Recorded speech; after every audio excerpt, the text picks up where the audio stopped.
dekat Seri Temenggong Gombak ni, dia satu kedai, dia jual air tau. Air kelapa laut shake. Ni first time saya nak try ni. Assalamualaikum. Waalaikumsalam. Oh. Selamat datang, bang. Bang, dekat sini ada jual air kelapa laut eh? Ya, betul. Kita punya signature kelapa laut shake. Original shake. Oh, kita ada biji selasih. Biji selasih eh? Ha, Oh, ni memang famous air kelapa laut eh? memang famous. Bang, biasa saya minum coconut shake tau. Coconut shake, mango shake. Ini kelapa laut shake eh? Kelapa laut shake ni dia punya rasa lemak dia tu lain sikit. Parti dia kita buat homemade sendiri. Oh. Ni kita formulasi sendiri, R&D sendiri. Ini mesti berlemak-lemak ni. berlemak-lemak. Nak tahu kelapa laut tu macam mana rupa? Ni dia.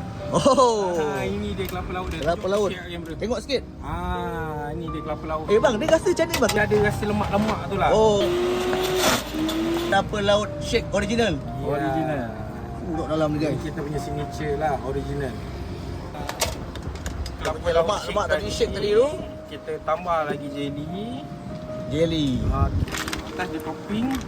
Tadi dah letak kelapa laut, letak lagi satu. Yeah, betul. Okey, harga dia Ini ni RM7 bang. RM7. Kat sini ada berapa menu ah? Kat sini ada 9 menu. Oh, tadi tu original. Betul. Strawberry, pandan, longan ada, cincau ada. Cincau pun ada. Ni Tapi apa? yang paling penting kena try yang ni. Ni menu terbaru kita, taufu fa. Wah.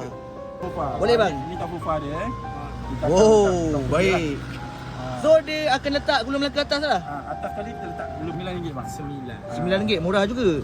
Atas kita letak gula melaka lah.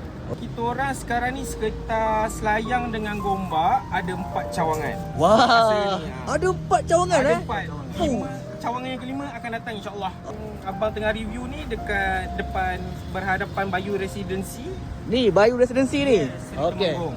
Seri Temenggong Gombak. Betul. Kita orang buka setiap hari daripada pukul 10 pagi sampai 10 malam. Kelapa laut shake. First time aku nak try ni. Okey, first time. Lai. Tengok. Betul Sisi kelapa dia. Inilah kelapa laut. Ini kelapa laut. Ni aku Try dulu. Macam. Dia tak manis sangat kan? Sedap. Ni tadi ni.